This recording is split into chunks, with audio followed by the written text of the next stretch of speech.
오늘 주시는 성경 말씀 로마서 13장 8절에서 14절입니다. 로마서 13장 8절에서 14절 화면을 보시면서 제가 세번역 성소로 봉독해 드리겠습니다. 서로 사랑하는 것 외에는 아무에게도 빛을 지지 마십시오. 남을 사랑하는 사람은 율법을 다 이룬 것입니다.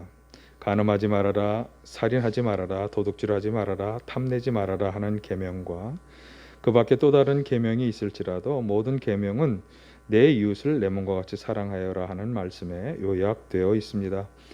사랑은 이웃에게 해를 입히지 않습니다. 그러므로 사랑은 율법의 완성입니다.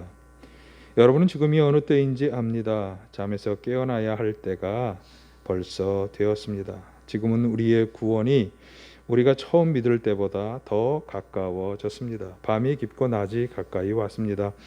그러므로 우리는 어둠의 행실을 벗어버리고 빛의 갑옷을 입읍시다. 낮에 행동하듯이 단정하게 행합시다. 호사한 연애와 술 취함, 음행, 방탕, 싸움과 시기에 빠지지 맙시다. 주 예수 그리스도로 옷을 입으십시오. 정욕을 채우려고 육신의 일을 꾀하지 마십시오. 아멘. 오늘도 주님의 은혜와 평강이 함께 하시기를 간절히 바랍니다. 사실 우리는 때에 대한 분별이 참 필요합니다. 지금 내가 어떠한 시대를 살아가고 있느냐 하는 것을 올바로 아는 것이 참 중요한데요. 이 시대와 때를 올바로 알고 분별할 때 내가 지금 어떠한 삶을 살아야 하는지를 분명히 깨닫고 그대로 살아갈 수 있기 때문입니다. 나와 있는 것처럼 나는 지금 어떠한 때를 살아가고 있는 것일까? 단적으로 말하면 우리는 지금 코로나19의 시대를 살아가고 있습니다. 많은 사회학자들이 코로나19 이전과 이후의 삶은 또 시대는 전혀 다른 시대가 될 것이다. 그렇게 이야기하고 있고요. 우리는 전적으로 거기에 동의할 수밖에 없습니다. 이 세계적인 유행병은 세계적으로는 3천여만 명의 확진자 그리고 100만 명의 사망자를 향해 나아가고 있고요. 우리나라도 제가 어저께 본 토요일 현재 22,055명의 확진자, 355명의 사망자가 나왔습니다. 코로나19의 전염력이 참 대단하죠. 초기에 나왔던 바이러스보다 벌써 4배 이상 빨라진 바이러스가 지금 유행하고 있다고 그러죠. 그래서 서로 만나지 못하게 하고 있죠. 불신과 또 일상적인 대화와 활동 이런 것이 지금 다 불가능하게 되는 것이 이 시대의 특징입니다. 정상적인 상공업 활동도 참 어렵게 만들고 있죠. 그래서 사업하는 분들, 상공인들 모두가 다 어려움을 겪고 있고 또 우리는 그 속에 일원이기 때문에 우리 개인이나 가정도 사회적, 경제적으로 어려움에 처하여 있습니다. 이런 속에서 우리 이 기독교는 특별히 개신교는 수많은 확진자를 양산하고 그 전염을 퍼뜨린 주범으로 비난과 조롱을 당하고 있고 지금은 비대면 예배라고 하는 상상도 하지 못했던 상황을 맞이하고 있습니다. 그리고 이런 교회를 바라보는 세상 사람들의 시선은 참 차갑기만 합니다. 얼마 전에 코로나19 시대의 종교인들에 대한 사람들의 인식이라고 하는 여론조사 결과를 보았는데요. 개신교인들이 코로나19에 대해서 잘못 대응하고 있다고 하는 응답이 74%. 그래서인지 다른 종교보다 기독교인들에 대한 인식이 더 나빠졌다라고 하는 응답이 63%. 그리고 특별히 코로나19에 이제 이후에 타격을 받을 종교가 어디냐? 개신교가 82%를 차지하고 있습니다. 참 충격적인 결과이고요. 게다가 개신교인들의 이미지가 다른 종교인들에 비해서 사기꾼이라든가 이중적인 사람들이라든가 거리를 두고 싶은 사람들이라고 하는 이미지로 비치고 있다고 하는 점은 정말 우려할 만한 그런 일입니다. 왜 이렇게 되었을까? 왜 다른 종교인들에게서는 온화함이나 따뜻함을 특징으로 삼으면서도 그리스도인들에게는 이런 온화함과 따뜻함을 찾아볼 수 없다고 왜 사람들은 말하는 것일까? 우리에게 무슨 문제가 있는 것입니까? 우리는 이런 시대에 어떻게 응답하며 살아가야 하겠습니까? 오늘 본문 바울 사도가 이 서신을 읽는 독자들에게 말씀하고자 하는 것은 지금은 깨어나야 할 때다라고 하는 것인데요. 저는 이 말씀을 읽자마자 이게 오늘 우리에게 주시는 말씀이다라고 하는 확신을 가지게 되었습니다. 11절에서 이렇게 말씀합니다. 여러분은 지금이 어느 때인지 압니다. 잠에서 깨어나야 할 때가 벌써 되었습니다. 지금은 우리의 구원이 우리가 처음 믿을 때보다 더 가까워졌습니다. 바울 사도는요, 지금 잠에서 깨어나야 할 때다, 그런 때가 벌써 되었다, 이렇게 말씀하고 있는데요. 이 점에 참 동의가 되죠. 특별히 오늘날 우리 한국의 그리스도인들은 잠에서 깨어나야만 하는 때가 된 것입니다. 말 그대로 잠에서 깨어나야 한다는 것은 잠자는 것과 같은 상태에 있다라고 하는 것인데요. 이 잠자는 상태가 어떤 것일까? 12, 13절은 이렇게 말씀하죠. 밤이 깊고 낮이 가까이 왔습니다. 그러므로 우리는 어둠의 행실을 벗어버리고 빛의 갑옷을 입읍시다. 낮에 행동하듯이 단정하게 행합시다. 호사한 연애와 술 취함, 음행, 방탕, 싸움, 시기에 빠지지 맙시다. 이 밤이 깊고 낮이 가까이 왔다는 것은 앞에서 말씀드린 깨어나야 할 때다라고 하는 것을 이제 다시 반복하는 말씀이고요. 이 잠을 자는 듯이 살아가고 있는 것은 아직도 깊은 밤이라고 생각하는 것이고, 그 깊은 밤이라고 사람들이 생각하는 것은 어둠의 일들이 그 사이에서 횡행하고 있기 때문이다. 그렇게 지금 바울 사도는 생각하고 있는 것입니다. 자, 그러나 이 어둠은 영원히 계속될 수 없는 것이죠. 여기 벌써 낮이 가까이 다가왔다라고 하는 말에서 그것을 알 수 있고요.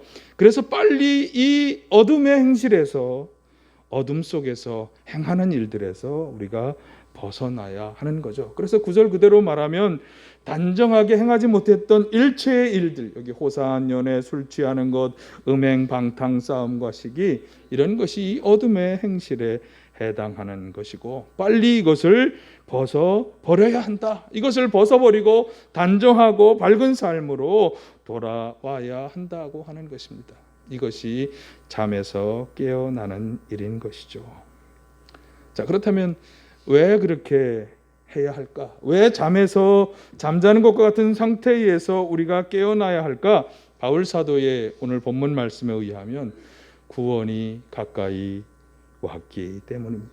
구원의 때가 가까이 왔다.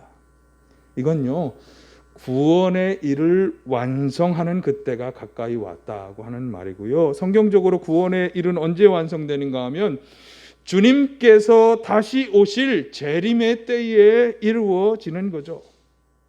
그렇기 때문에 잠자지 않고 깨어나지 않고 잠자는 것과 같은 상태에 머물러 있다면 어떻게 되는가 하면 주님께서 다시 오시는 그날, 재림의 날, 영원한 구원의 자리에 들어갈 수 없게 되는 것입니다.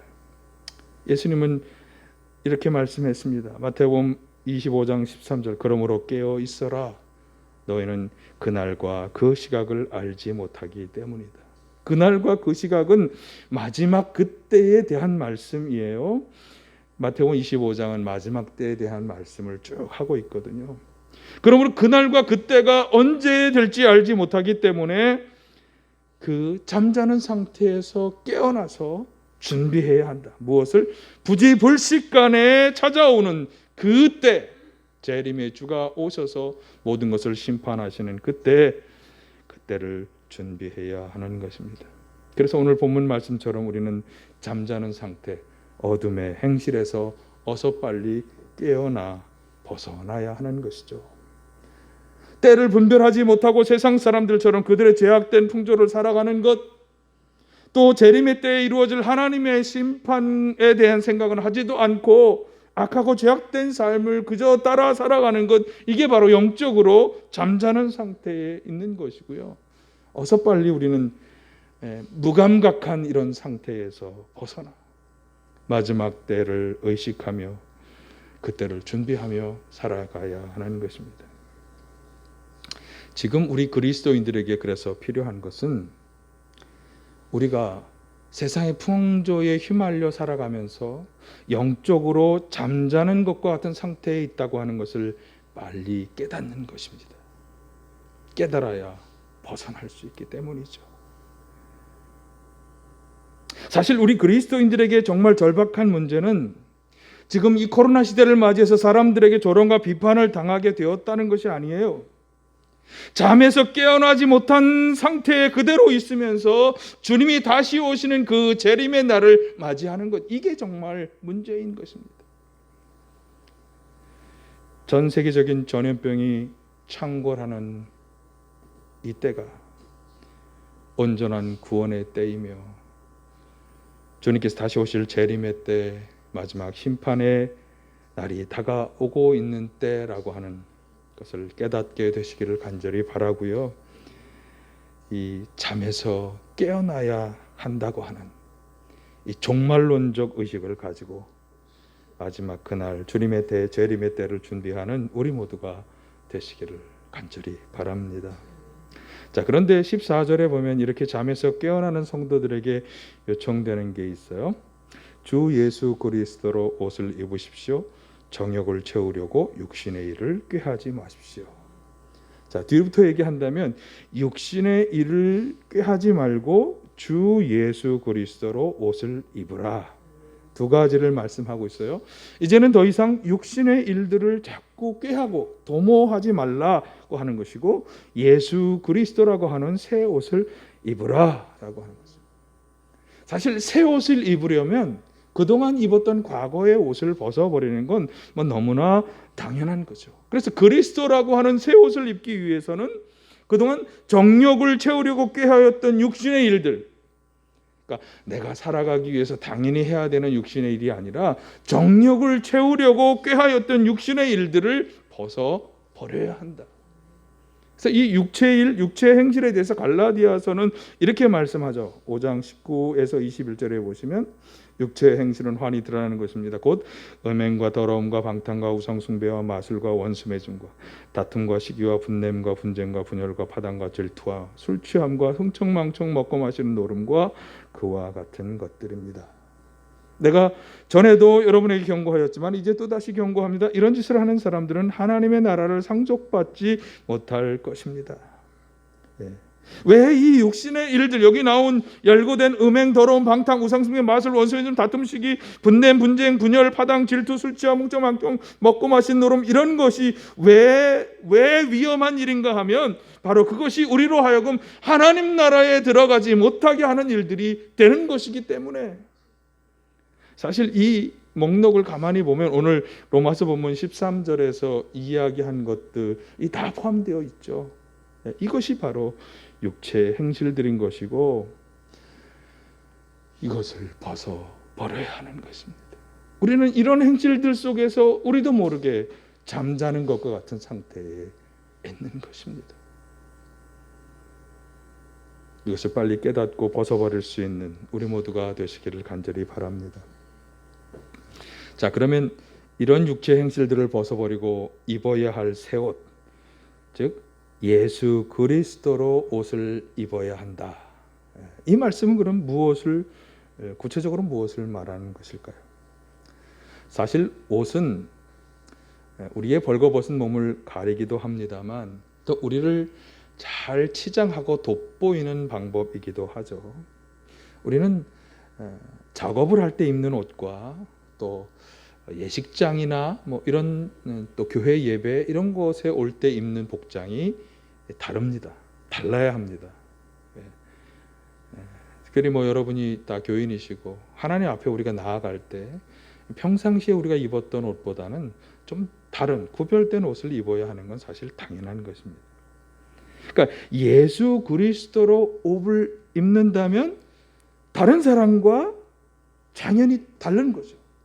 어떤 잘 차려입은 옷보다 더 깨끗하고 보기에 좋은 그런 옷이 되는 거죠. 왜 그렇습니까?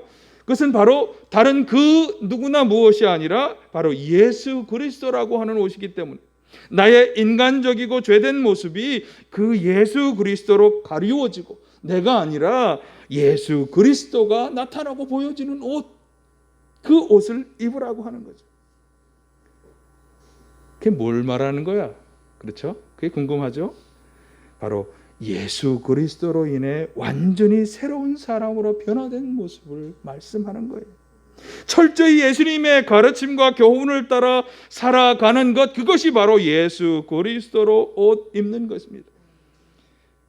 그래서 오늘 8절은 이 입어야 할 옷에 관한 아주 중요한 말씀을 해주고 있죠. 서로 사랑하는 것 외에는 아무에게도 빛을 지지 마십시오. 남을 사랑하는 사람은 율법을 다 이룬 것입니다. 서로 사랑하는 옷, 이것이 바로 그리스도의 옷이다. 그렇게 말하고 있습니다. 우리는 바로 이 옷을 입어야 한다고 하는 거죠. 바로 이어서 90절에서 10계명 중에 쭉 보여주세요. 이웃에 관한 대표적인 4가지 계명, 간음과 살인과 도둑질, 탐욕들을 예로 들면서 이 계명과 또 다른 계명이 있을지라도 모든 계명은 내 이웃을 내 몸과 같이 사랑하여라 하는 이 말씀에 요약되어 있다고 분명히 말씀하고 있습니다.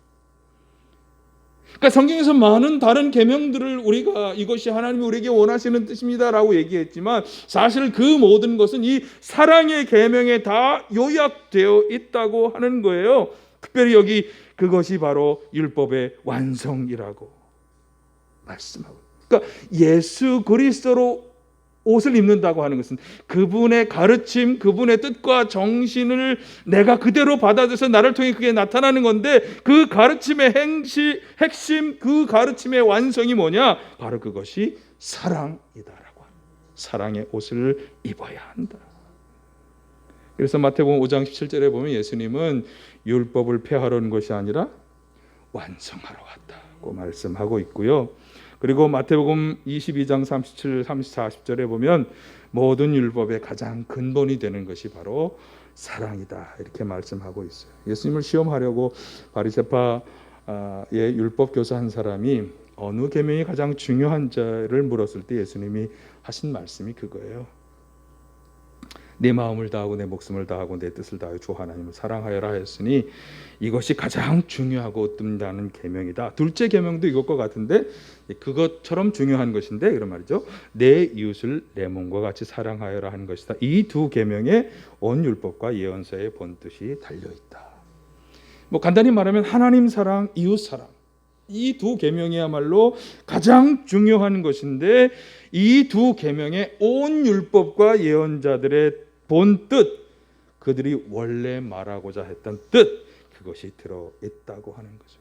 그래서 이 두 사랑의 계명에 이 모든 율법의 본 뜻이 있기 때문에 이 사랑을 행하는 것이야말로 참으로 율법을 행하는 것이며 오히려 인간들의 한계로 인해서 불완전하게 되었던 율법을 완성할 수 있게 된다라고 하는 그런 말씀이 되겠습니다. 그러면 하나님을 믿고 예수님을 믿는 하나님의 백성들은 당연히 이 사랑의 계명을 행하여야만 하는 거죠. 그것이 그분들이 가장 바라는 것이기 때문에. 자, 그런데 믿음이 있다고 하면서도 행하지 못하는 사람들이 얼마나 많이 있습니까? 어쩌면 저와 여러분도 그런 부류의 하나가 아니겠습니까? 야고보서 2장 14절에서 17절은 그런 사람에 대해서 이렇게 말씀합니다. 형제자매 여러분, 누가 믿음이 있다고 말하면서도 행함이 없으면 무슨 소용이 있겠습니까? 그런 믿음이 그를 구원할 수 있겠습니까? 어떤 형제나 자매가 헐벗고 그날 먹을 것조차 없는데 여러분 가운데 누가 그들에게 말하기를 평안히 가서 몸을 따뜻하게 하고 배부르게 먹으십시오 하고 말만 하고 몸에 필요한 것들을 주지 않는다고 하면 무슨 소용이 있겠습니다. 이와 같이 믿음에 행함이 따르지 않으면 그 자체만으로는 죽은 것입니다. 헐벗고 굶주린 사람에게 자비를 베푸는 것, 사람들이 필요로 하는 것을 제공하여 주는 것, 이것이 믿음을 가진 사람이 마땅히 행해야 할 사랑이라고 하는 거죠. 그래서 말씀하는 거예요. 사랑의 행함이 없다면 그 믿음은 아무 소용이 없는 믿음, 심지어 죽은 믿음이라고 하는 것입니다. 교회 이름이 사랑이 들어가는 교회가 되면 무엇하겠습니까? 우리가 사랑으로 무장된 그리스도인이라고 아무리 주장해도 무슨 소용이 있겠습니까? 그들의 행동이 해를 끼치고 손해를 주고, 우린 그리스도인이 저래 비난받는 그런 행동만 하고 있다면. 그래서 바울 사도가 갈라디아서 5장 6절에서 이렇게 말씀하잖아요. 예수 그리스도 안에서 할례를 받거나 안 받는 것이 문제가 되는 것이 아닙니다. 가장 중요한 것은 믿음이 사랑을 통하여 일하는 것입니다. 중요한 것은 우리가 가진 이 믿음이 사랑을 행하는 것으로 증명되어져야 한다고 하는 사실입니다. 예수님께서는 이 사랑을 행하는 것이 정말 어떻게 행해야 되어져야 하는지를 구체적인 예로 말씀해 주셨는데요. 누가복음 10장 25절 이하에 보면 한 율법사와 예수님과의 대화에 이 내용이 들어 있습니다. 율법교사는 예수님께 영생을 얻는 비결에 대해 질문했는데, 예수님은 그 율법교사에게 그러면 율법에 어떻게 되었느냐 그렇게 물으셨고, 그는 하나님 사랑과 이웃 사랑의 계명이라고 대답했어요. 그래서 예수님께서는 그럼 그대로 행하라 이렇게 말씀했을 때, 율법교사는 다시 그러면 누가 그 사랑을 행해야 할 이웃이냐 이렇게 질문했어요. 10장 29절 하반절에 보면, 자, 이 율법교사의 질문은요, 그는 계명 자체에 아주 관심이 있는 사람임을 잘 보여주는데, 그는 이 율법에서 말한 이웃에 대한 정의를 질문하면서 예수님과 토론하면서 예수님의 질문과 대답 속에서 허점을 좀 찾아보려 하고 있는 거예요. 그러나 예수님은 율법에 대한 토론의 문제가 아니라 누가 이 율법을 행하는 자인가에 대해 관심을 가지고 계신, 말하는 자가 아니라 행하는 자가 진실로 필요한 사람들에게 이웃이 되어준 자다 이렇게 말씀하고 있는 거예요. 사실 이 예수님의 예화에는요 여러 사람들이 나옵니다. 무슨 얘기인가 혹시 아시는 분도 있고 모르시는 분도 있겠습니다만, 강도 만난 사람의 이야기예요. 강도가 나오고 강도를 만나 강도를 당한 사람이 나오고, 거기를 지나가는 제사장, 레위인이 있고 사마리아 사람 등이 등장하죠. 가만히 보면 여기 나온 이 사람들은요 예수님 당시만이 아니라 오늘날에도 흔히 찾아볼 수 있는 그런 부류의 사람들이에요. 사람들은 다 저마다 자기 행위에 분명한 이유를 가지고 있죠. 남의 것을 도둑질하는 이 강도들도요 그렇게 해야만 하는 자기들의 이유를 분명히 이야기할 것입니다. 또 강도를 만난 사람을 피하여 지나간 제사장, 레위인은 합당한 이유가 있었을 거예요. 또 도와준 사마리아 사람도 마찬가지겠죠.